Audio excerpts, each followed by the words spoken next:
आप हैरान हो जाओगे कि संविधान में आपको बोलने का अधिकार है। इसका मतलब क्या है?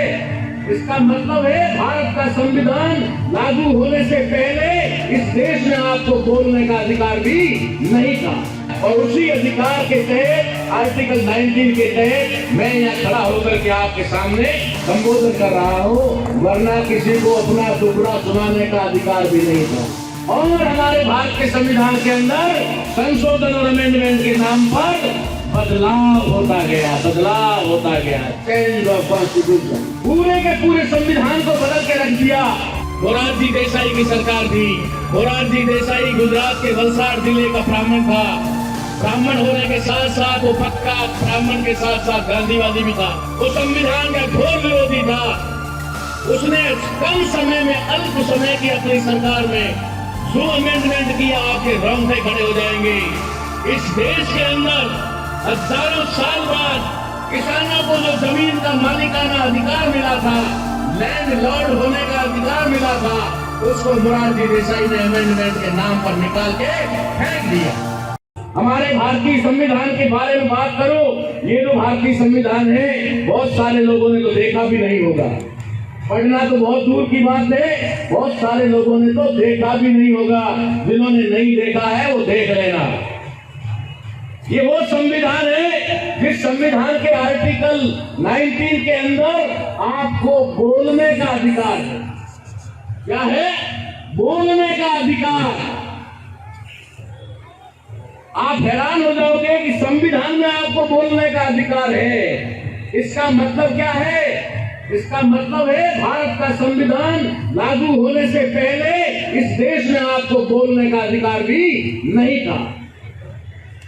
आपको बोलने का अधिकार भी नहीं था। जिस समय आपको बोलने का अधिकार नहीं था, आपके पुरखों को बोलने का अधिकार नहीं था, बाबा साहब अम्बेडकर ने संविधान में आपको बोलने का अधिकार दिलाया। और उसी अधिकार के तहत आर्टिकल 19 के तहत मैं यहाँ खड़ा होकर के आपके सामने संबोधन कर रहा हूँ, वरना किसी को अपना टुकड़ा सुनाने का अधिकार भी नहीं था। बाबा साहब अम्बेडकर ने इस देश को संविधान दिया। इस देश को ही संविधान नहीं दिया, पूरी दुनिया को बेहतरीन संविधान दिया। पूरी दुनिया ने माना कि बाबा साहब अम्बेडकर द्वारा लिखा हुआ भारतीय संविधान पूरी दुनिया में सबसे बेहतरीन है। ऐसा संविधान बाबा साहब अम्बेडकर ने हमें दिया। लेकिन हम लोगों ने न संविधान को देखा, न पढ़ा और न उसके बारे में जानने की कोशिश की, क्योंकि हमको जय भीम करने में लगे।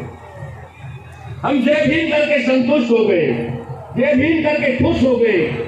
और हमारे दुश्मन ने क्या काम किया, हमारे पढ़े लिखे लोगों को बताना चाहता हूं। पढ़े लिखे लोगों को, अनपढ़ लोगों को तो पता ही नहीं संविधान किस चिड़िया का नाम है, वो जानते भी नहीं। पढ़े लिखे लोगों के सामने, पार्लियामेंट में जाने वाले लोगों के सामने, विधानसभा में जाने वाले लोगों के सामने उन्होंने क्या कहा? उन्होंने कहा भारतीय संविधान में अमेंडमेंट हो रहे हैं। भारतीय संविधान में हम अमेंडमेंट कर रहे हैं, जिसको हिंदी में कहते हैं संशोधन कर रहे हैं। क्या कर रहे हैं? संशोधन। मैं आपको शब्द बताना चाहता हूं। उन्होंने कहा क्या और किया क्या, वो बताना चाहता हूं। अब तक इस संविधान के अंदर 125 से ज्यादा अमेंडमेंट हो चुके हैं, संशोधन हो चुके हैं। हिंदी में जिसको संशोधन कहते हैं, अंग्रेजी में जिसको अमेंडमेंट कहते हैं, इसका अर्थ होता है उसमें कोई न कोई सुधार करना, जो पहले है उससे बेहतर बनाना।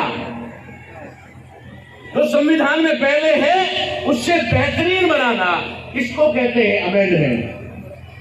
उन्होंने कहा कि हमने पहला अमेंडमेंट किया, हमने दूसरा अमेंडमेंट किया, हमने 40वां अमेंडमेंट किया, हमने 45वां अमेंडमेंट किया। ऐसा कहा ना। हम लोग खुश होते रहे अमेंडमेंट हो रहा है, हम खुश होते रहे संशोधन हो रहा है, कहीं न कहीं अच्छा हो रहा होगा। और हमारे भारत के संविधान के अंदर संशोधन और अमेंडमेंट के नाम पर बदलाव होता गया, change of constitution, change of constitution. पूरे के पूरे संविधान को बदल के रख दिया।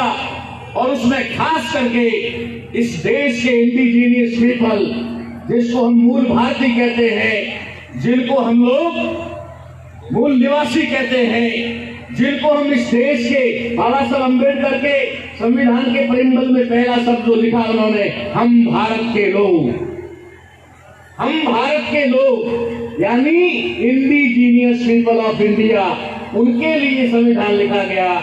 उनके अधिकारों को ही उन्होंने धीरे धीरे करके खत्म कर दिया। हमारे लोग सोते रहे और सोचते रहे संविधान में तो संशोधन हो रहा है, संविधान में तो अमेंडमेंट हो रहा है, जो पहले है उससे कुछ अच्छा ही हो रहा होगा, हमें देखने की क्या जरूरत है, जो करने वाले हैं वो करते रहेंगे, हमको क्या देखना है। और आज ये परिस्थिति हो गई कि इस दुनिया का बेहतरीन संविधान जिस देश के अंदर जिस नागरिकों के लिए लिखा गया, जिस देश की जनता के लिए लिखा गया, वो जनता आज सड़कों पर, वो जनता आज भूखमरी पर है, वो जनता आज अपने हक और अधिकारों के लिए लड़ रही है। ये हुआ अमेंडमेंट, ये हुआ है आपके संशोधन। मैं आपको एक एग्जांपल देता हूं, आपको पता लग जाएगा, जिसकी वजह से आज पूरे देश में हाहाकार मचा हुआ है। अमेंडमेंट क्या होता है वो उदाहरण देता जाता हूं, एग्जांपल। भारतीय संविधान के आर्टिकल 19 के खंड 1 के उपखंड 6 में संविधान उठा के देख लेना, उसमें विलोप किया गया, यानी वहां से उसको हटा दिया गया, हटा करके वहां पर स्टार स्टार लगा दिया गया। और उसका नाम क्या दिया गया था? उसका नाम दिया गया था 46वां 46th अमेंडमेंट। 46th amendment. अब क्या अमेंडमेंट था आपको जानना जरूरी है। और ये कब हुआ था? ये 20 जून 1979 79 में हुआ था। 20 जून 79 में हुआ। इसको नाम दिया गया अमेंडमेंट, नाम दिया गया संशोधन। और क्या संशोधन हुआ? उस आर्टिकल के खंड 1 के उपखंड को ये निकाल के फेंक दिया, बाहर कर दिया। अब आप समझेंगे कि बाहर किया तो कोई बुरा होगा, कब किया होगा? कोई खराब चीज थी तो बाहर किया होगा। किस चीज को बाहर किया आप हैरान हो जाएंगे। मोरारजी देसाई की सरकार थी। मोरारजी देसाई गुजरात के वलसाड जिले का ब्राह्मण था। ब्राह्मण होने के साथ साथ वो पक्का ब्राह्मण के साथ साथ गांधीवादी भी था। वो संविधान का घोर विरोधी था। उसने कम समय में, अल्प समय की अपनी सरकार में जो अमेंडमेंट किया, आपके रोंगटे खड़े हो जाएंगे। इस देश के अंदर हजारों साल बाद किसानों को जो जमीन का मालिकाना अधिकार मिला था, लैंड लॉर्ड होने का अधिकार मिला था, उसको मोरारजी देसाई ने अमेंडमेंट के नाम पर निकाल के फेंक दिया। ये हुआ है अमेंडमेंट। इसे कहते हैं वो संशोधन। किसके लिए हुआ वो संशोधन आप अच्छी तरह समझ सकते हैं। संशोधन के नाम पर वो क्या कर रहे हैं? हमारे किसानों को लैंड लॉर्ड से भिखारी बना दिया, जमीनें उनसे छीन ली, उनका अधिकार खत्म हो गया। ये है अमेंडमेंट। हमारे आर्टिकल 45 के अंदर जो हमारा एजुकेशन का अधिकार है, शिक्षा का अधिकार, जिसके अंदर शिक्षा फ्री एंड कंपल्सरी है, निःशुल्क और अनिवार्य है, उन्होंने अमेंडमेंट किया। और अमेंडमेंट करके उसको क्या किया? आपको खुश करने के लिए कहा, हमने राइट टू एजुकेशन दिया।